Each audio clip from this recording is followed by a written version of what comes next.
على محمد وعلى آل محمد كما صليت على إبراهيم وعلى آل إبراهيم إنك حميد مجيد اللهم بارك على محمد وعلى آل محمد كما باركت على إبراهيم وعلى آل إبراهيم إنك حميد مجيد أما بعد فإن خير الكلام كلام الله وخير الهدي هدي محمد صلى الله عليه وسلم وشر الأمور محدثاتها وكل محدثة بدعة وكل بدعة ضلالة وكل ضلالة في النار يا أيها الذين آمنوا اتقوا الله حق تقاته ولا تموتن إلا وأنتم مسلمون أعوذ بالله من الشيطان الرجيم بسم الله الرحمن الرحيم يا بني أقم الصلاة وأمر بالمعروف وانهى عن المنكر واصبر على ما أصابك إن ذلك من عزم الأمور സ്നേഹാദരണീയരായ സഹോദരീ സഹോദരന്മാരെ, സത്യവിശ്വാസികളെ, ജീവിതത്തിൻ്റെ മുഴുവൻ സന്ദർഭങ്ങളിലും റഹ്മാനും റഹീമുമായ അല്ലാഹു സുബ്ഹാനഹു വ തആലയുടെ ആജ്ഞാനിർദ്ദേശങ്ങൾ കഴിവിൻ്റെ പരമാവധി പാലിച്ചും സൂക്ഷിച്ചും തഖ്വയുള്ള ജീവിതം നയിക്കണമേ എന്ന് സ്വന്തത്തോടും നിങ്ങൾ ഓരോരുത്തരോടും ഉപദേശിക്കുകയാണ്, വസിയത്ത് ചെയ്യുകയാണ്. റഹ്മാനായ റബ്ബ് അതിനുള്ള തൗഫീഖ് നമുക്കേവർക്കും പ്രദാനം ചെയ്യുമാറാകട്ടെ. ലോക മുസ്ലിം സമൂഹം ദേശീയ, അന്തർദേശീയ, പ്രാദേശിക തലങ്ങളിൽ നിരവധി പ്രശ്നങ്ങൾ അഭിമുഖീകരിച്ചു കൊണ്ടിരിക്കുന്ന ഒരു കാലഘട്ടത്തിലൂടെയാണ് ജീവിച്ചു പോകുന്നത്. ലോകത്ത് എന്തെല്ലാം പ്രശ്നങ്ങളുണ്ടായാലും എനിക്ക് എൻ്റേതായ ജീവിതവും എൻ്റേതായിട്ടുള്ള പ്രവർത്തനങ്ങളും മാത്രമായി ഞാൻ മുന്നോട്ട് പോകും എന്നാണ് ധരിക്കുന്നത് എങ്കിൽ, ഒരു പ്രതിസന്ധി ഉണ്ടായിക്കഴിഞ്ഞാൽ, ഒരു അസ്തിത്വ പ്രശ്നമുണ്ടായിക്കഴിഞ്ഞാൽ അത് ഈ സമുദായത്തെ മുഴുവനായും ബാധിക്കുന്ന വിഷയമായിക്കൊണ്ടാണ് അല്ലാഹു സുബ്ഹാനഹു വ തആല പറയുന്നത്. വത്തഖൂ ഫിത്നതൻ ലാ തുസീബന്നല്ലദീന വലമൂ മിൻകും ഖാസ. ഒരു പരീക്ഷണം ഉണ്ടാകുന്നതിനെ നിങ്ങൾ സൂക്ഷിക്കണം. ലാ തുസീബന്നല്ലദീന വലമൂ മിൻകും ഖാസ. അത് നിങ്ങളിൽ ഒരു വിഭാഗത്തെ മാത്രമായിട്ടല്ല ബാധിക്കുക, എല്ലാവർക്കും അതിൻ്റെ പ്രതിസന്ധികൾ ഉണ്ടാകുക തന്നെ ചെയ്യും. ഇപ്പോൾ ലോക മുസ്ലിം സമൂഹത്തിൻ്റെ വലിയ ഒരു പ്രശ്നമായി നമ്മൾ കാണുന്നതും വേദനിക്കുന്നതുമെല്ലാം ഫലസ്തീനും ഗസയുമായിക്കൊണ്ടുള്ള വിഷയങ്ങളാണ്. അവർക്ക് വേണ്ടി നമുക്ക് ചെയ്യുവാനുള്ള ഏറ്റവും വലിയ ധാർമ്മികമായ ഉത്തരവാദിത്വം ആത്മാർത്ഥമായിട്ടുള്ള പ്രാർത്ഥനകൾ നിർവഹിക്കുക എന്നത് മാത്രമാണ്. അങ്ങനെ നാം പ്രാർത്ഥിക്കുമ്പോൾ ആ പ്രാർത്ഥിക്കുന്നവൻ്റെ പ്രാർത്ഥന അള്ളാഹു സ്വീകരിക്കുവാൻ പറ്റുന്ന രൂപത്തിലുള്ള വിശ്വാസ ആദർശ സംസ്കാരം എൻ്റെ ജീവിതത്തിലുണ്ട് എന്ന് ഉറപ്പുവരുത്താൻ ഓരോ മുസ്ലിം വ്യക്തിക്കും ബാധ്യതയുണ്ട്. അല്ലാഹു സുബ്ഹാനഹു വ തആല പറഞ്ഞത് ഉദ്ഊനി അസ്തജിബ് ലക്കും, നിങ്ങൾ എന്നോട് ദുആ ചെയ്യണം, പ്രാർത്ഥിക്കണം. അസ്തജിബ് ലക്കും, ഞാൻ നിങ്ങൾക്ക് ഉത്തരം നൽകാം. പ്രാർത്ഥിച്ചാൽ ഉത്തരം കിട്ടുന്ന റബ്ബിനോട് ആത്മാർത്ഥമായി ദുആ ചെയ്താൽ അല്ലാഹു സുബ്ഹാനഹു വ തആല ആ പ്രാർത്ഥന സ്വീകരിക്കും, ഉത്തരം നൽകും. തെളിവുണ്ടോ എന്ന് ചോദിച്ചാൽ ചരിത്രത്തിൽ ധാരാളം തെളിവുകൾ നാം നിരത്താറുണ്ട്. ന്യൂനപക്ഷമായ ഒരു സമൂഹമായിരുന്നു പ്രവാചകൻ സല്ലല്ലാഹു അലൈഹി വസല്ലമയുടെ ആദ്യ കാലഘട്ടം എന്നുള്ളത്. ആ ന്യൂനപക്ഷം ലോകത്ത് പടർന്ന് വികസിച്ച് പന്തലിച്ചു എങ്കിൽ പ്രവാചകൻ സല്ലല്ലാഹു അലൈഹി വസല്ലമയുടെ ആത്മാർത്ഥമായ ഒരു പ്രാർത്ഥന പ്രവാചകൻ അവിടെ നിർവഹിച്ചു. ആ പ്രാർത്ഥന സ്വീകരിക്കാൻ പറ്റുന്ന ഒരു ആദർശബോധവും വിശ്വാസ സംഹിതയും യഖീനും പ്രവാചകൻ സല്ലല്ലാഹു അലൈഹി വസല്ലമയുടെ ജീവിതത്തിൽ ഉണ്ടാവുകയും ചെയ്തു. കേവലം ഒരു പ്രാർത്ഥനയായിരുന്നില്ല. അതുപോലെ തന്നെ ഏതെങ്കിലും സന്മാർഗികളായിട്ടുള്ള സച്ചരിതരായിട്ടുള്ള പ്രവാചകന്മാരുടെ ഹക്ക് ജാഹ് ബർക്കത്ത് കൊണ്ടുള്ള ഒരു ഇടത്തേട്ടവുമായിരുന്നില്ല. ഇന്ന് മുസ്ലിം സമുദായത്തിൽ പലപ്പോഴും പല പ്രശ്നങ്ങൾക്ക് വേണ്ടി ദുആ ചെയ്യുന്ന സന്ദർഭങ്ങളിലെല്ലാം കാണാൻ സാധിക്കുന്ന ഒരു വിരോധാഭാസം എന്ന് പറയുന്നത്, അറിയാതെയെങ്കിലും ഒരുപക്ഷെ ആമീൻ പറഞ്ഞു പോകാം, പക്ഷെ അതിൻ്റെ ആശയം മനസ്സിലാക്കണം. ആമീൻ പറയുമ്പോൾ അങ്ങനെ ഒരു ദുആയിലേക്ക് ഈ സമുദായത്തിൻ്റെ പൗരോഹിത്യം കടന്നു വരുമ്പോൾ ആ പ്രാർത്ഥന പടച്ച റബ്ബ് സ്വീകരിക്കാൻ സാധ്യതയില്ല. ഇലാ ഹളറത്തി എന്ന് പറഞ്ഞു തുടങ്ങുന്ന ദുആകളുണ്ട്. ഇലാ ഹളറത്തി സയ്യിദിന വ കുബറായിന വ ശുഹദായിന എന്ന് പറഞ്ഞ് ലോകത്ത് ഏതെല്ലാം തരത്തിലുള്ള മഹത്തുക്കളുണ്ടോ അവരുടെയെല്ലാം ഇടത്തട്ടുകളാക്കി വെച്ചുകൊണ്ടുള്ള പ്രാർത്ഥനകൾ കൊണ്ട് അള്ളാഹുവിൻ്റെ അടുക്കൽ സ്വീകാര്യതയില്ല. മറിച്ച് റസൂലുള്ളാഹി സ്വല്ലല്ലാഹു അലൈഹി വസല്ലം അല്ലാഹുവിനോട് പ്രാർത്ഥിച്ചത്, അല്ലാഹുമ്മ ഇൻ തുഹ്ലിക് ഹാദിൽ ഉസാബ് ലൻ തുഅബദ ഫിൽ അർളി അബദാ. അല്ലാഹുവേ, ഈ ഒരു ചെറു സംഘത്തെ നീ നശിപ്പിച്ചു കളഞ്ഞാൽ ലോകത്ത് നിന്നെ മാത്രം ആരാധിക്കാനുള്ള ഒരു വിഭാഗം ഉണ്ടാവുകയേയില്ല. ഇത് അല്ലാഹു സുബ്ഹാനഹു വ തആല സ്വീകരിച്ചു, പ്രകടമായി അത് കാണിച്ചു കൊടുത്തു. അത് ഇസ്ലാമിക ചരിത്രത്തിൽ ഏതൊരു കാലഘട്ടത്തിലും അത് മുന്നോട്ട് പോകുന്ന അവസ്ഥയിലായിത്തീരുകയും ചെയ്തു. ആ ഒരു കാലഘട്ടത്തെയും ആധുനിക കാലഘട്ടത്തിലെ മുസ്ലിം സമൂഹത്തിൻ്റെ വിശ്വാസ ആചാര മേഖലകൾ പരിശോധിച്ചു നോക്കിയാൽ അവിടങ്ങളിലെല്ലാം കുറേ വ്യതിയാനങ്ങളെ നമുക്ക് കാണുവാൻ കഴിയുന്നുണ്ട്. അപ്പോൾ എന്ത് വേണം? നിലനിൽപ്പുണ്ടാകണമെങ്കിൽ ഇസ്ലാം പഠിപ്പിച്ച വളരെ പ്രധാനപ്പെട്ട ഒരു പോയിന്റിലേക്ക് ഈ സമുദായം കടന്നു വരണം. വിശുദ്ധ ഖുർആൻ കാലികമായ കാലഹരണപ്പെട്ടു പോകാത്ത നിലനിൽക്കുന്ന അള്ളാഹുവിൻ്റെ മുഅ്ജിസത്താണ്. അള്ളാഹു നമുക്ക് നൽകിയ അമാനുഷികമായി നിലനിൽക്കുന്നതാണ് അള്ളാഹുവിൻ്റെ വേദഗ്രന്ഥമാണ് വിശുദ്ധ ഖുർആൻ. അള്ളാഹു നമ്മളോട് പറയുന്നുണ്ട്, മുസ്ലിം സമുദായമേ, എങ്ങനെയുള്ള മുസ്ലിം സമുദായം ഈ ഖുർആനിനെ പിൻപറ്റിക്കൊണ്ട് മുന്നോട്ട് പോകുന്ന വിശ്വാസത്തിൽ അധിഷ്ഠിതമായൊരു സമൂഹത്തെ വിളിച്ചുകൊണ്ട് അള്ളാഹു സുബ്ഹാനഹു വ തആല പറയുന്നത്, വലാ തഹിനു വലാ തഹ്സനു വഅൻതുമുൽ അഅലൗന ഇൻ കുൻതും മുഅ്മിനീൻ. നിങ്ങളൊട്ടും അധൈര്യപ്പെടേണ്ടതില്ല. വലാ തഹ്സനു, നിങ്ങളാരും ദുഃഖിക്കേണ്ടതുമില്ല. അപ്പോൾ ഭയചകിതരായിക്കൊണ്ട്, അതായത് ലോകതലത്തിലൊരു ഭയപ്പാടുണ്ട്.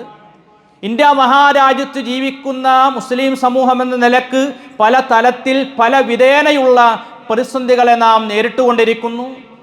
ഉത്തരേന്ത്യൻ രാജ്യങ്ങളിലായിരുന്നുവെങ്കിൽ അത് പതുക്കെ പതുക്കെ കേരളീയ സമൂഹങ്ങളിലേക്ക് കടന്നു വരികയും ചെയ്തു. ഇങ്ങനെ ഒരുപാട് പ്രശ്നങ്ങൾ ഉണ്ടായിക്കൊണ്ടിരിക്കുമ്പോൾ അള്ളാഹു പറഞ്ഞു, നിങ്ങളങ്ങനെ ഭയപ്പെട്ട് ദുഃഖിതരായി കഴിച്ചുകൂട്ടേണ്ടവരല്ല, മറിച്ച് വഅൻതുമുൽ അഅലം, പ്രപഞ്ചനാഥൻ്റെ മുന്നിൽ നിങ്ങൾ ഔന്നത്യമുള്ളവരാണ്, ഉന്നതമുള്ളവരാണ്, എല്ലാവിധ പ്രശസ്തിയും ഉള്ളവരാകുന്നു. എന്ത് വേണം? ഇൻ കുൻതും മുഅ്മിനീൻ, നിങ്ങൾ യഥാർത്ഥ വിശ്വാസികളാണ് എങ്കിൽ, ഈമാനുള്ളവരാണ് എങ്കിൽ, അതനുസരിച്ചുകൊണ്ട് ജീവിതത്തെ നിങ്ങൾ ക്രമീകരിക്കുകയാണ് എങ്കിൽ തീർച്ചയായും നിങ്ങൾക്ക് ആരെയും തൊടാൻ പോലും പറ്റാത്ത രൂപത്തിൽ വളർച്ചയുണ്ടാക്കിയെടുക്കുവാൻ സാധിക്കും. അതുകൊണ്ട് മുസ്ലിം സമുദായത്തിൻ്റെ അസ്തിത്വം ചോദ്യം ചെയ്യപ്പെടുന്ന ഒരു കാലഘട്ടത്തിൽ അള്ളാഹുവിൻ്റെ ദീനിനെ സഹായിക്കുന്ന വിഷയങ്ങളിലൂടെയുള്ള സഞ്ചാരങ്ങൾക്ക് മാത്രമേ അള്ളാഹു നമുക്ക് ഉറപ്പ് നൽകുന്നുള്ളൂ എന്ന് ഖുർആൻ പഠിപ്പിക്കുന്നു. ഇൻ തൻസുറുല്ലാഹ യൻസുറുക്കും വയുസബ്ബിത് അഖ്ദാമക്കും. നിങ്ങൾ അള്ളാഹുവിനെ സഹായിക്കണം. അള്ളാഹുവിനെ സഹായിക്കുക എന്ന് പറഞ്ഞാൽ അള്ളാഹുവിൻ്റെ ഈ ദീൻ, ആ ദീൻ എൻ്റെ ജീവിതത്തിലൂടെ അത് കാണിച്ചു കൊടുക്കുന്ന ഒരവസ്ഥ ഉണ്ടാകണം. ഞാൻ ഏറ്റവും കൂടുതൽ സമയം ചെലവഴിക്കുന്ന, അധ്വാനിച്ചു കൊണ്ടിരിക്കുന്ന, കഷ്ടപ്പെട്ടുകൊണ്ടിരിക്കുന്ന രാപ്പകലുകൾ ഭേദമന്യേ ഞാൻ ഓടിക്കൊണ്ടിരിക്കുന്ന എൻ്റെ കുടുംബം അള്ളാഹുവിൻ്റെ ദീനിൻ്റെ വിഷയങ്ങളിലൂടെ അവർ മുന്നോട്ട് പോകാൻ അവർക്ക് കഴിയണം. അങ്ങനെ ആ കുടുംബങ്ങളെ കണ്ടുകൊണ്ട് സമൂഹത്തിന് മുന്നിൽ മാതൃകയാക്കാൻ പറ്റുന്നൊരു മാതൃകാ സമൂഹമാക്കി അള്ളാഹു നമ്മളെ മാറ്റിയിരിക്കുന്നു എന്ന് ഖുർആൻ പറയുന്നുണ്ട്. വകദാലിക ജഅൽനാകും ഉമ്മതൻ വസത ലിതകൂനു ശുഹദാഅ അലന്നാസ് വയകൂന റസൂലു അലൈക്കും ഷഹീദ. നിങ്ങളെ നാം ഒരു മധ്യമ സമൂഹമാക്കി മാറ്റിയിരിക്കുന്നു. നിങ്ങളൊരു മാതൃകാ സമൂഹമാണ്. ആർക്ക് വേണ്ടിയാണ് നമ്മൾ നിലകൊള്ളേണ്ടത്? ലിതകൂനു ശുഹദാഅ അലന്നാസ്, മറ്റു മനുഷ്യർക്ക് മുന്നിൽ മാതൃകയാകാൻ വേണ്ടി അള്ളാഹു നിങ്ങളെ ആക്കിയിരിക്കുന്നു. ലിയകൂന റസൂലു അലൈക്കും ഷഹീദ, നാം മാതൃകയായി കാണുന്നത് റസൂലുള്ളാഹി സ്വല്ലല്ലാഹു അലൈഹി വസല്ലമയാണ്. ആ പ്രവാചക ജീവിതത്തെ മുന്നിൽ കാണുമ്പോൾ കേവലം പ്രവാചകൻ ചില വിശ്വാസങ്ങളിലും ആചാരങ്ങളിലും അനുഷ്ഠാനങ്ങളിലും മാത്രമായി ഒതുങ്ങിക്കൂട്ടിയ ഒരു ജീവിതമായിരുന്നില്ല. മറിച്ച് ആധുനിക സമൂഹം ഇന്ന് അഭിമുഖീകരിച്ചു കൊണ്ടിരിക്കുന്ന വലിയ ഒരു പ്രതിസന്ധിയാണല്ലോ കുടുംബപരമായ പ്രശ്നങ്ങൾ. കുറേ ദിവസങ്ങളായി ചർച്ച ചെയ്തുകൊണ്ടേയിരിക്കുകയാണ്. ഒരു ഭാഗത്ത് അതിനു വേണ്ടിയിട്ടുള്ള സംസാരങ്ങളും ഉറവിടികളും എല്ലാം കൂട്ടിക്കൊണ്ടിരിക്കുമ്പോൾ മറുഭാഗത്ത് അതിനേക്കാൾ വലിയ വലിയ പ്രശ്നങ്ങൾ ആ മേഖലയിൽ ഉണ്ടായിക്കൊണ്ടേയിരിക്കുന്നു. പുതിയ ഒരു തലമുറയിൽപ്പെടുന്ന യുവത്വത്തിൻ്റെ ആളുകൾ, വിവാഹത്തിന് വേണ്ടി നമ്മളിങ്ങനെ കാതോർത്തുകൊണ്ട് ആഗ്രഹിച്ചു കൊണ്ടിരിക്കുന്ന മക്കൾ പലപ്പോഴും വിവാഹത്തോട് ഒരു വിമുഖത കാണിച്ചു കൊണ്ടിരിക്കുന്നു. 4000 പുരുഷന്മാർ, ആൺകുട്ടികൾ, വിവാഹപ്രായമെത്തി നിൽക്കുന്നവർ, അവർ വിവാഹ ബ്യൂറോയിൽ 4000 പേരാണ് അവിടെ കാത്തിരിക്കുന്നത് എങ്കിൽ ഒരു വരനെ വേണ്ടി അന്വേഷണത്തിന് വേണ്ടി കൊടുത്തിരിക്കുന്നവരുടെ എണ്ണം 1500 മാത്രമാണ്. അതായത് പെൺകുട്ടികൾ 1500 മാത്രമേ അവർ അപേക്ഷിക്കുന്നുവെങ്കിൽ 4000-ഓളം യുവാക്കൾ അവിടെ അതിനുവേണ്ടി കാത്തിരിക്കുന്നുണ്ട്. പെൺമക്കൾ കുറഞ്ഞിട്ടാണോ? അല്ല, പുതിയ തലമുറയിലെ ഈ മക്കൾക്ക്, പെൺമക്കൾക്ക് വിവാഹത്തോടുള്ള ഒരു കാഴ്ചപ്പാട് മാറിക്കൊണ്ടിരിക്കുന്നു. മറ്റൊരു ഭാഗത്ത് സ്വവർഗ വിവാഹങ്ങളിലേക്ക് പോയതിൽ ഒന്നാമതായി മാതൃക കാണിച്ചു കൊടുക്കപ്പെട്ട വിഭാഗം എന്ന് പറയുന്നത് മുസ്ലിം സമുദായമാണ്. പേരുകൾ നിങ്ങൾ യൂട്യൂബിലൊക്കെ അന്വേഷിച്ചാൽ മതി. ആരാണ് ആദ്യമായി സ്വവർഗ വിവാഹത്തിന് വേണ്ടി നേതൃത്വം കൊടുത്ത്? കേരളീയ സമൂഹത്തിലാണ്. പുരുഷന്മാരിലും അങ്ങനെ തന്നെ സ്വവർഗ അനുരാഗത്തിൻ്റെ പുരുഷ വിവാഹം നടന്ന ആദ്യത്തെ വിവാഹവും മുസ്ലിം സമുദായത്തിലേതു തന്നെയാണ്. എന്താ ഇങ്ങനെയാകാനുള്ള കാരണം? മറ്റു മതങ്ങളെ അപേക്ഷിച്ച് മഹല്ലുകളും സംവിധാനങ്ങളും സാംസ്കാരിക പ്രവർത്തനങ്ങളും ക്യാമ്പയിനുകളും അങ്ങനെ അടിക്കടി എല്ലാം നടക്കുന്നു. ആഴ്ചയിൽ ഒരിക്കൽ കുറച്ച് സമയമെങ്കിലും നിർബന്ധിതമായി വന്നിരിക്കാനുള്ള ഒരു ബാധ്യത ഉള്ള ഒരു സമുദായം നമ്മൾ മാത്രമാണ്. നിർബന്ധിക്കപ്പെട്ടത് കൊണ്ട് മാത്രമാണ് ഇങ്ങനെ വരുന്നത്, അല്ലെങ്കിൽ ഇങ്ങനെ വന്നിരിക്കുന്നൊരവസ്ഥ ഉണ്ടാകുന്നില്ല. അതുപോലെ തന്നെ മതവിദ്യാഭ്യാസം, ഏറ്റവും കൂടുതൽ സമയം മതവിദ്യാഭ്യാസത്തിന് വേണ്ടി ചെലവഴിക്കപ്പെട്ടുകൊണ്ടിരിക്കുന്ന സമുദായം ഇസ്ലാമിക സമൂഹമാണ് മറ്റുള്ളവരെ അപേക്ഷിച്ച്. എന്നിട്ടും ഈ സമുദായത്തിൻ്റെതായിട്ടുള്ള വിവിധ മേഖലയിൽ നാം കണ്ടുകൊണ്ടിരിക്കുന്ന വർത്തമാനങ്ങൾ വളരെയധികം വിഷലിപ്തമാണ്. മറ്റു സമുദായങ്ങളുടെ നിന്ന് വരുന്ന ആക്രമണങ്ങളെ തടുക്കാൻ വേണ്ടി നിൽക്കുമ്പോഴേക്കും സമുദായത്തിൻ്റെ ആളുകൾ കാട്ടിക്കൂട്ടുന്ന പേക്കൂത്തുകൾ നാം ഇന്ന് സോഷ്യൽ മീഡിയയിൽ കണ്ടുകൊണ്ടിരിക്കുന്നു. കഴിഞ്ഞ ഞായറാഴ്ച നടന്ന ഒരു വിവാഹത്തിൻ്റെ കൂട്ടത്തല്ല് ഒരുപക്ഷെ നിങ്ങൾക്ക് എല്ലാവർക്കും വായിക്കാം. മുസ്ലിം സമുദായത്തിനാണ് സംഭവിച്ചുകൊണ്ടിരിക്കുന്നത്.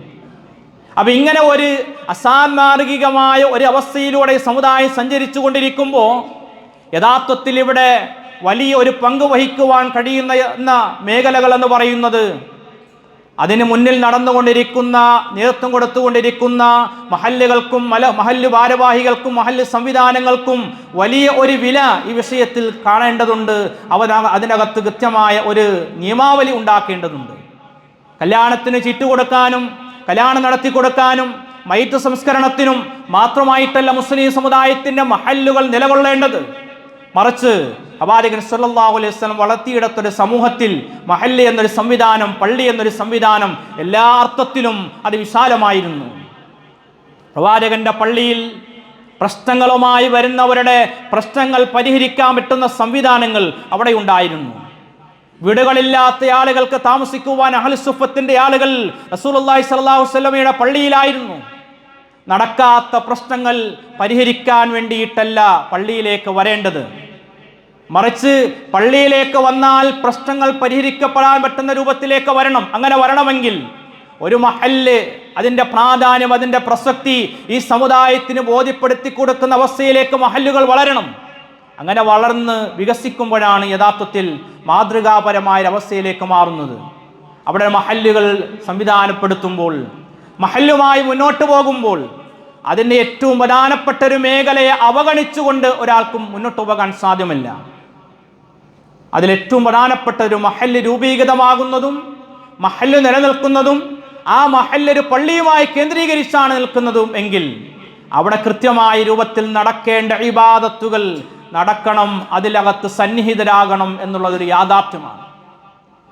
അതാണ് മഹാനായ ലുഖ്മാൻ തൻ്റെ മകനെ വിളിച്ചുകൊണ്ടൊരു സമൂഹത്തിൻ്റെ വളർച്ചയ്ക്ക് വേണ്ടി ഉപദേശം കൊടുത്ത കൂട്ടത്തിൽ അദ്ദേഹം ഒന്നാമതായി ആ കുഞ്ഞിന് കൊടുത്തൊരു വലിയൊരു ഉപദേശത്തിൻ്റെ ഒരു ഭാഗം, യാ ബുനയ്യ, ഏ കുഞ്ഞു മകനെ, അഖിമിസ്സലാ, നീ നമസ്കാരം നിലനിർത്തണമെന്നാണ്. ഒരു വ്യക്തിയുടെ വളർച്ചയെ സ്വാധീനിക്കുന്ന ഏറ്റവും പ്രധാനപ്പെട്ട ഒരു ഘടകം അത് ഇബാദത്ത്, നമസ്കാരമാകുന്നു എന്നാണ്.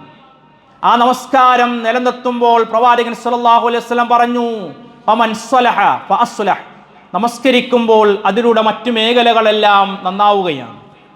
നമസ്കാരത്തിൽ പരാജയങ്ങൾ സംഭവിച്ചാൽ മറ്റു മേഖലകളിലെല്ലാം പരാജയങ്ങൾ സംഭവിക്കും. അപ്പോൾ നല്ല ഒരു തലമുറ വളർന്നു വരുന്നതും അതിലൂടെയാകണമെന്ന് റസൂലുള്ളാഹി സ്വല്ലല്ലാഹു അലൈഹി വസല്ലം പഠിപ്പിച്ചു.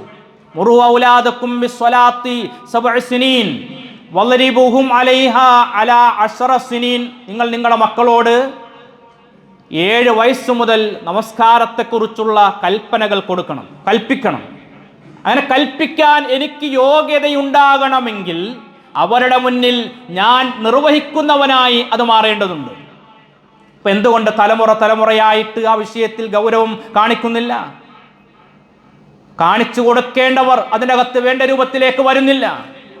അസ്ർ നമസ്കാരത്തിന് ശേഷം മുസ്ലിം സമുദായത്തിൻ്റെ ഐക്യത്തിൻ്റെയും അതുപോലെ തന്നെ പലസ്തീൻ വിമോചനത്തിൻ്റെയുമായിട്ടുള്ള ഒരു പരിപാടി നടക്കുകയാണ് എങ്കിൽ അതിനു വേണ്ടി വരുന്നവർക്ക് അസ്റിൻ്റെ നമസ്കാരം പോലും ഇല്ലാതെയാണ് ഈ മുറവിളി കൂട്ടുന്നത് എങ്കിൽ എന്ത് സമുദായ സ്നേഹമെന്നാണ് നമുക്ക് മനസ്സിലാക്കാൻ സാധിക്കുക. ലോകത്ത് എവിടെയെങ്കിലും ഒരു പള്ളി തകർക്കപ്പെട്ടു കഴിഞ്ഞാൽ, മസ്ജിദുൽ അഖ്സയിൽ നിന്ന് ആളുകൾ പള്ളിയിലേക്ക് വരുന്നതിനെ തടയപ്പെട്ടു കഴിഞ്ഞാൽ നമ്മുടെ മനസ്സ് വേദനിക്കാറുണ്ട്. ഒരു ബാബരി മസ്ജിദിന്റെ ധ്വംസനം നടന്നതിന്റെ വേദന തിന്നുന്നവരാണ് ഞാനും നിങ്ങളും ഒക്കെ തന്നെയും. പക്ഷേ സ്വന്തം നാട്ടിലുള്ള ഒരു മഹല്ല്, ഒരു പള്ളിയിൽ കയറി ഒരു വഖത്ത് നമസ്കാരത്തിന് പോലും പോകുന്നില്ല എങ്കിൽ ആ പള്ളി സ്നേഹമെന്ന് പറഞ്ഞതുകൊണ്ട് എന്ത് അർത്ഥമാണ് യഥാർത്ഥത്തിൽ ഉണ്ടാകുന്നത്? ആ പള്ളിയുമായുള്ള ഒരു അറ്റാച്ച്മെന്റ്, ഒരു ബന്ധം മുസ്ലിം സമൂഹം ശക്തിപ്പെടുത്തിയെടുക്കണം. അങ്ങനെ പിതാക്കന്മാർ പള്ളിയിലേക്ക് വരുമ്പോൾ പ്രായമായ തങ്ങളുടെ ആൺമക്കളുണ്ട് എങ്കിൽ അവരെയും കൂടെ പിടിച്ചുകൊണ്ട് പള്ളിയിലേക്ക് വന്ന് ഇബാദത്ത് അനുസരിച്ചുകൊണ്ട് മുന്നോട്ട് പോകാൻ കഴിയണം. അങ്ങനെ നമസ്കാരം നടത്തുന്ന ആളുകളോട് പറഞ്ഞു, വഅ്മുറു ബിൽ മഅറൂഫ്, നിങ്ങൾ ഏറ്റവും നല്ല ഒരു അമൽ ചെയ്തുകൊണ്ടിരിക്കുന്ന ആളുകളാണ്. നിങ്ങൾ അല്ലാഹുവിൻ്റെ മുന്നിൽ സദാസമയം കുമ്പിട്ടുകൊണ്ടിരിക്കുന്ന ആളുകളാണ്. അതുകൊണ്ട് നന്മ കൽപ്പിക്കാനുള്ള യോഗ്യത നിങ്ങൾക്കുണ്ട്. വഅ്മുറു ബിൽ മഅറൂഫ്, സദാചാരം കൊണ്ട് നിങ്ങൾ കൽപ്പിക്കണം, ജനങ്ങൾക്ക് നന്മ പറഞ്ഞു കൊടുക്കണം. വൻഹാ അനിൽ മുൻകർ, തിന്മകളും ദുരാചാരങ്ങളും വന്നുകൊണ്ടിരിക്കുമ്പോൾ അതിൽ നിന്ന് അവരെ അകറ്റുകയും ചെയ്യണം. അപ്പം നന്മ തിന്മകൾ കൽപ്പിക്കാനുള്ള യോഗ്യതയ്ക്ക് കാരണമായി തീരുന്നത് നമസ്കാരമാകുന്നു. 7 വയസ്സ് മുതൽ നമസ്കരിക്കാൻ കൽപ്പിക്കണം. 10 വയസ്സാകുന്നു, നമസ്കരിക്കുന്നില്ല, വളരിബൂഹും അലൈഹ, അവിടെ ശിക്ഷണ നടപടികൾ സ്വീകരിക്കണമെന്ന് പറയുന്നുണ്ട്. ആ 7ഉം 10ൻ്റെയും ഇടയിലുള്ള ഒരു 1000 ദിനരാത്രങ്ങൾ നമസ്കാരം കണ്ടു വളരുന്നൊരു സമൂഹം ഒരിക്കലും നമസ്കാരത്തെ ഒഴിവാക്കുന്നവരല്ല. കാരണം അനുകരണം അവിടെ ലഭിച്ചു കഴിഞ്ഞു. ഇത് ഉണ്ടാകണം മുസ്ലിം സമുദായത്തെ സംബന്ധിച്ചിടത്തോളം. നന്മ കൽപ്പിക്കാനുള്ള യോഗ്യതയ്ക്ക് ഏറ്റവും പ്രധാനപ്പെട്ടത് ആ ഇബാദത്തിലൂടെ കടന്നു വരണം. വസ്ബിർ അലാമ അസാബക്, പ്രയാസങ്ങളും പ്രശ്നങ്ങളും ജീവിതത്തിൽ ഉണ്ടായിക്കൊണ്ടേയിരിക്കും. ആ സമയങ്ങളിലെല്ലാം ക്ഷമ കൈക്കൊള്ളുവാനുള്ള ഒരു മാനസികാവസ്ഥയിലേക്ക് വളർന്നു വരണം എന്ന് പഠിപ്പിക്കുന്നത് മക്കളെ. അതുകൊണ്ടാണ് യുവതലമുറയിൽപ്പെടുന്ന നമ്മുടെ മക്കൾ വലിയ വലിയ പ്രശ്നങ്ങൾ അവിടെ മാനസിക തലങ്ങളിലേക്ക് വന്നുകൊണ്ടിരിക്കുന്നു. 20ൻ്റെയും 25ൻ്റെയും ഇടയിലുള്ള ഒരുപാട് മുസ്ലിം സമുദായത്തിലെ പെൺമക്കൾ വിവാഹം കഴിഞ്ഞ കുറച്ച് നാളുകൾക്ക് ശേഷം മാത്രമായി ഒന്നുകിൽ ആത്മഹത്യ ചെയ്തവരായിട്ടോ അല്ലെങ്കിൽ വിവാഹമോചിതകളായിട്ടോ ഒക്കെ മാറിപ്പോകുന്ന വർത്തമാനങ്ങൾ നമ്മൾ വായിക്കുമ്പോൾ ആ മാനസിക അവസ്ഥ നേരിട്ടുകൊണ്ടിരിക്കുന്ന മക്കൾക്ക് യഥാർത്ഥമായ ദിശാബോധം നൽകാൻ സാധിക്കേണ്ടത് മഹല്ലുകൾക്ക് അവിടെ ഉത്തരവാദിത്വമുണ്ട്. എന്ത് വേണം? വിവാഹിതരാകാൻ പോകുന്ന ആ മക്കൾക്ക് വേണ്ടി ക്രൈസ്തവ മാനേജ്മെന്റ് ഒക്കെ വളരെ വ്യവസ്ഥാപിതമായി നടത്തിക്കൊണ്ടിരിക്കുന്ന പ്രവർത്തന മേഖലയുണ്ട്. പ്രീ മാരിറ്റൽ വിവാഹത്തിന് മുമ്പുള്ള ഇസ്ലാമിന്റെ കൃത്യമായ ഒരു നിലപാട് സന്ദേശം കേവലം കുട്ടിക്കളിയല്ല, തമാശയല്ല. പടച്ചറബ് സമാധാന പൂർണ്ണമായ ഒരു ജീവിതത്തിന് വേണ്ടി അള്ളാഹു നിശ്ചയിച്ചു വെച്ചിട്ടുള്ള ഏറ്റവും പ്രധാനപ്പെട്ട ഒരു മേഖലയാകുന്നു വിവാഹമെന്ന് പറയുന്നത്. മതത്തിന്റെ നിലനിൽപ്പിന്റെ പകുതി ഭാഗം പൂർത്തീകരിക്കുന്ന മേഖലകൾ വിവാഹമാണ്. അതുകൊണ്ട് വിവാഹത്തെ ഇല്ലായ്മ ചെയ്യുക എന്നതിൻ്റെ ഗൂഢശ്രമം നടക്കുന്നത് മതമില്ലായ്മയ്ക്ക് വേണ്ടി, മതത്തെ നശിപ്പിക്കാൻ വേണ്ടി നടക്കുന്ന ഒരു വിഭാഗത്തിൻ്റെ അജണ്ടകളാണ് എന്ന് സമുദായത്തിൻ്റെ മക്കളെ ബോധ്യപ്പെടുത്തി കൊടുക്കണം. വിവാഹം എന്നത് ദൈവീക നിയമത്തിൻ്റെ അടിസ്ഥാനത്തിലുള്ളതാണ്, പടച്ചവൻ നിശ്ചയിച്ചു വച്ചിട്ടുള്ളതാണ്. പ്രായമായ സമയത്ത് വിചാരങ്ങൾക്ക് വേണ്ടിയിട്ട് പടച്ചവൻ ഒരുക്കിയ സംവിധാനത്തെ ഇല്ലായ്മ ചെയ്യപ്പെട്ടുകൊണ്ട് എൻ്റെ ശരീരം അത് എൻ്റെ ഇച്ഛക്കനുസരിച്ച് കൊണ്ട് ഞാൻ മുന്നോട്ട് കൊണ്ടുപോകുമെന്ന് ഈ മക്കൾ പറയുമ്പോൾ ആ മക്കളുടെ മുന്നിലേക്ക് പറയാൻ ഖുർആനിക വചനം വെച്ച് പറയാൻ സാധിക്കണം, നിങ്ങളുടെ ശരീരം നിങ്ങളുടേത് അല്ല. ഈ ശരീരത്തിൻ്റെ യഥാർത്ഥ ഉടമസ്ഥാവകാശം എന്ന് പറയുന്നത് പടച്ചറബിനാണ്, പ്രപഞ്ചനാഥന്. അതുകൊണ്ട് അവൻ നിശ്ചയിച്ചു വെച്ചതാണ് കുടുംബം. ആ സംവിധാനത്തിലേക്ക് അവരെ കൊണ്ടുവന്ന് അതിൻ്റെ കൃത്യമായ റൂട്ടിലൂടെ കൊണ്ടുപോകാൻ സാധിക്കണം.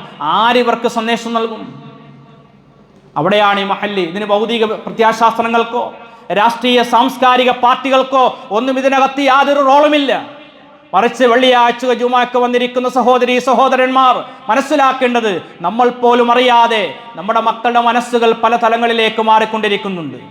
അതുകൊണ്ട് അവരെ തിരിച്ചു കൊണ്ടുവരാൻ സാധിക്കണമെങ്കിൽ അതനുസരിച്ച് കൊണ്ടുള്ള ഒരു ജീവിതാവസ്ഥയിലേക്ക് കൊണ്ടുവരാൻ നമുക്ക് സാധിക്കേണ്ടതുണ്ട്. വിവാഹവുമായി ബന്ധപ്പെട്ടുകൊണ്ടുള്ള പ്രശ്നങ്ങൾക്ക് ഒരിക്കലും ഈ സമുദായം കോടതികളിലല്ല കയറേണ്ടത്. മഹല്ലിൽ വന്ന് ആ പ്രശ്നങ്ങൾ പരിഹരിക്കപ്പെടാവുന്ന സംവിധാനങ്ങളിലേക്ക് വരണം. അവിടെ എന്ത് വേണം? ഏതൊരു പ്രശ്നത്തിൻ്റെ പരിഹാരത്തിന് തുടക്കം പടച്ച റബ്ബുമായുള്ള ബന്ധത്തിൻ്റെ ദൃഢീകരണം ഉണ്ടാക്കിയെടുക്കുക എന്നതാണ്. അതാണല്ലോ റസൂലുള്ളാഹി സ്വല്ലല്ലാഹു അലൈഹി വസല്ലം അടുക്കൽ വന്ന് ഒരു സഹാബി ചോദിച്ചു, അള്ളാഹുവിൻ്റെ റസൂലെ, അയ്യുൽ അമാൽ അഫ്ളൽ, കർമ്മങ്ങളിൽ വെച്ച് ഏറ്റവും ശ്രേഷ്ഠമായിട്ടുള്ളത് എന്താണ്? നബി സല്ലല്ലാഹു അലൈഹി വസല്ലം മറുപടി പറഞ്ഞു, അസ്സലാ ലിവഖ്തിഹാ, നമസ്കാരം അതിൻ്റെ സമയത്ത് നിർവഹിക്കലാകുന്നു എന്നാണ്. ഏറ്റവും ശ്രേഷ്ഠമായ അമൽ അതാകുന്നു. ഖാല സുമ്മ അയ്യുൻ, പിന്നെ ഏതാകുന്നു റസൂലെ? ഖാല ബിർറുൽ വാലിദൈൻ, മാതാപിതാക്കൾക്ക് പുണ്യം ചെയ്യലാകുന്നു. ഖാല സുമ്മ അയ്യുൻ, പിന്നെ ഏതാകുന്നു റസൂലെ? സല്ലല്ലാഹു അലൈഹി വസല്ലം മറുപടി പറഞ്ഞു, അൽ ജിഹാദു ഫീ സബീലില്ലാഹി, അല്ലാഹുവിൻ്റെ മാർഗത്തിലുള്ള ധർമ്മസമരമാകുന്നു. ഇവിടെ 3 കാര്യങ്ങൾ നമുക്ക് മനസ്സിലാക്കാം. ഒന്ന്, നമുക്ക് നമ്മുടെ സൃഷ്ടാവിനോട് ബാധ്യതയുണ്ട്. സൃഷ്ടാവിനോടുള്ള ബാധ്യതകൾ നിർവഹിച്ചുകൊണ്ട് മുന്നോട്ട് പോകുന്നവർക്കാണ് രണ്ടാമത്തേതിലേക്ക് പ്രവേശിക്കാൻ മാനസികാവസ്ഥ ഉണ്ടാവുകയുള്ളൂ. അത് കഴിഞ്ഞാലാണ് 3-ാം തലം ഉണ്ടാകുന്നത്. ഒന്നാമത്തേത് അസ്സലാത്തു ലിവഖ്തിഹാ, നമസ്കരിച്ചുകൊണ്ട് മുന്നോട്ട് പോകുന്ന ഒരു സമൂഹം, തൻ്റെ കൂടെയുള്ള മാതാപിതാക്കൾ, അതുപോലെ തന്നെ മക്കൾ, ഭാര്യ ഭർത്താക്കന്മാർ, സമൂഹത്തിലെ മറ്റുള്ളവരുമായിട്ടുള്ള ബന്ധം എല്ലാം ഉണ്ടാക്കിയെടുക്കാൻ കഴിയുന്നത് പടച്ചറബുമായുള്ള ബന്ധമാണ്. അതുകൊണ്ടാണ് സ്വലാത്ത് എന്ന വാക്കിൻ്റെ അർത്ഥമെന്ന് പറയുന്നത് അള്ളാഹുമായിട്ടുള്ള ബന്ധിപ്പിക്കലാണ്, ചേർക്കലാണ് എന്നാണ് പഠിപ്പിക്കുന്നത്. ആ ചേർക്കൽ മുറിച്ചാൽ മറ്റ് മേഖലകളിലെല്ലാം അതുണ്ടാവുകയും ചെയ്യും. അങ്ങനെ പോയി അവസാനം എന്ത് പറ്റുമെന്ന് ചോദിച്ചാൽ അവഗണിക്കപ്പെടുന്ന ഒരു വിഭാഗമായി ഈ സമുദായത്തിൻ്റെ ആളുകൾ മാറും. മാതാപിതാക്കളെ അവഗണിച്ച് ശാന്തി മന്ദിരങ്ങളിലും എല്ലാം കൊണ്ടാക്കി അവിടെ വെച്ച് മരണപ്പെട്ട് മയ്യത്ത് കൊണ്ട് അടക്കിക്കഴിഞ്ഞാലും നാട്ടിലെ ആചാരങ്ങൾക്ക് യാതൊരു തരത്തിലും ഒരു കുറവുമില്ല. ആരോരും നോക്കുവാനില്ലാതെ അനാഥാലയങ്ങളിൽ പോയിട്ട് അശരണ പാർക്കുന്നിടത്ത് പോയി മരിച്ചു കഴിഞ്ഞ് നാട്ടിലേക്ക് കൊണ്ടുവന്നു കഴിഞ്ഞാൽ അവർ മരിച്ചാലും 3ഉം 7ഉം 11ഉം 40ഉം കഴിക്കാൻ ആളുകൾ വല്ലാത്ത തിരക്കാണ്. ജീവിച്ചിരുന്ന സമയത്ത് ഇവരെ ഒന്ന് നോക്കാൻ പരിഗണിക്കാൻ പോലും സാധിക്കാത്ത അവസ്ഥയിൽ ഉണ്ടാകുന്ന ഒരു സമൂഹമായി മുസ്ലിം സമുദായത്തിൻ്റെ അവസ്ഥയാണിത്. അവിടെ ഇസ്ലാം ഏറ്റവും പ്രാധാന്യത്തോടുകൂടി പഠിപ്പിച്ചത് അനുഷ്ഠാന മേഖലകൾക്ക് പ്രാധാന്യം കൊടുക്കുന്നതിലൂടെയാണ് ബന്ധങ്ങൾക്ക് വളർച്ച ഉണ്ടാകുന്നത്. രണ്ടാമത്തേത് മാതാപിതാക്കൾക്ക് പുണ്യം ചെയ്യുക എന്നതാണ്. മൂന്നാമത്തേത് അൽ ജിഹാദു ഫീ സബീലില്ലാഹി, അള്ളാഹുവിൻ്റെ മാർഗത്തിലുള്ള ധർമ്മസമരമാണ്. ആ ധർമ്മസമരം എന്ന് പറയുന്നത് അള്ളാഹു സുബ്ഹാനഹു വ തആല ഈ മതത്തെ എങ്ങനെയാണ് ലോകത്തിന് മുന്നിലേക്ക് അവതരിപ്പിച്ചു കൊടുക്കുന്നത്, ആ രൂപത്തിൽ ഈ മതത്തെ മനസ്സിലാക്കാനും പഠിക്കാനും ഉൾക്കൊള്ളുവാനും കഴിയേണ്ടതുണ്ട്. 10,000-കണക്കിന് മദ്രസകൾ ഉണ്ടായതുകൊണ്ട് കാര്യമില്ല.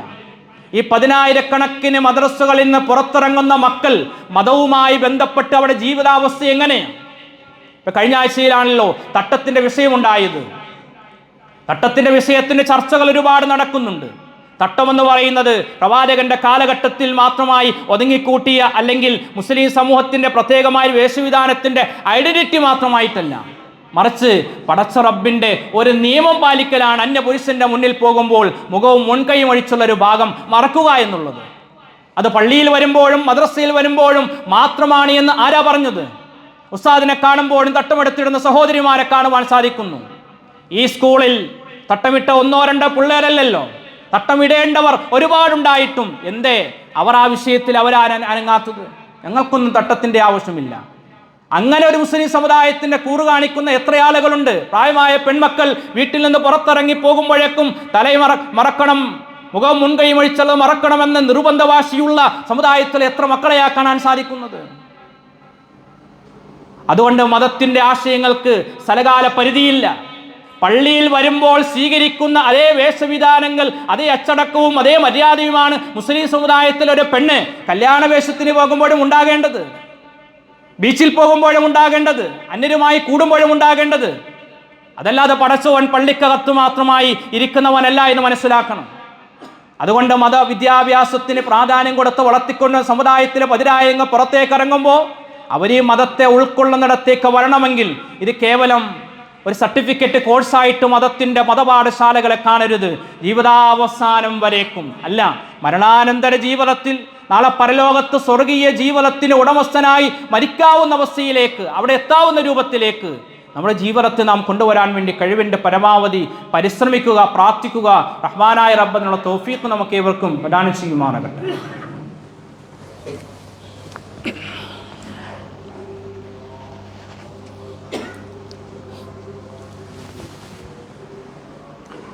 അൽഹംദുലില്ലാഹി റബ്ബിൽ ആലമീൻ സല്ലല്ലാഹു അലാ മുഹമ്മദിൻ വആലിഹി വസഹ്ബിഹി വസല്ലം. ഇത്തഖുല്ലാഹ ഇബാദല്ലാഹ്.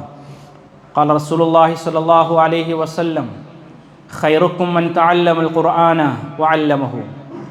സഹോദരന്മാരെ, ഒരിക്കൽ കൂടി അള്ളാഹുവിനെ സൂക്ഷിച്ച് ജീവിക്കണമെന്ന് ഉണർത്തുകയാണ്, ഉപദേശിക്കുകയാണ്. പ്രവാചകൻ സ്വല്ലല്ലാഹു അലൈഹി വസല്ലമ പറഞ്ഞു, ഖൈറുക്കും, നിങ്ങളിൽ നല്ലവർ, മൻ തഅല്ലമൽ ഖുർആൻ, ഖുർആൻ പഠിക്കുന്നവരാകുന്നു, വഅല്ലമഹു, അത് പഠിപ്പിച്ചു കൊടുക്കുകയും ചെയ്യുന്നവരാകുന്നു. ഈ രണ്ടിലേതെങ്കിലും ഈ വിഭാഗത്തിൽ ഞാനും നിങ്ങളും അംഗമാണോ എന്ന് പരിശോധിക്കേണ്ടതുണ്ട്. നമ്മളൊക്കെ മരിച്ച് മയ്യത്ത് കൊണ്ടുപോയി വെച്ചു കഴിഞ്ഞാൽ അവിടെ പലപ്പോഴും ചില ഓതലുകൾ നടക്കാറുണ്ട്, തൽഖീൻ. ആ തൽഖീൻ അത് മരിച്ച ആ വ്യക്തിയോടാണ് ആ കാര്യങ്ങൾ പറയുന്നത്. അതുകൊണ്ടാണ് പലപ്പോഴും അത് ബിദ്അത്താണെന്ന് പറയാനുള്ള കാരണം. തൽഖീൻ ബിദ്അത്താണ്, തസ്ബീത്ത് എന്ന് പറയുന്നത് സുന്നത്താണ്, പ്രവാചകൻ സല്ലല്ലാഹു അലൈഹി വസല്ലം പഠിപ്പിച്ചതാണ്. തൽഖീൻ പടച്ചവനോടല്ല കാര്യം പറയുന്നത്, തൽഖീൻ മരിച്ച വ്യക്തിയോട് പറയുകയാണ്. എന്താണ് അവിടെ പറയുന്നത്? അറബി നിങ്ങൾ കേൾക്കുന്ന വാക്കുകളാണ്.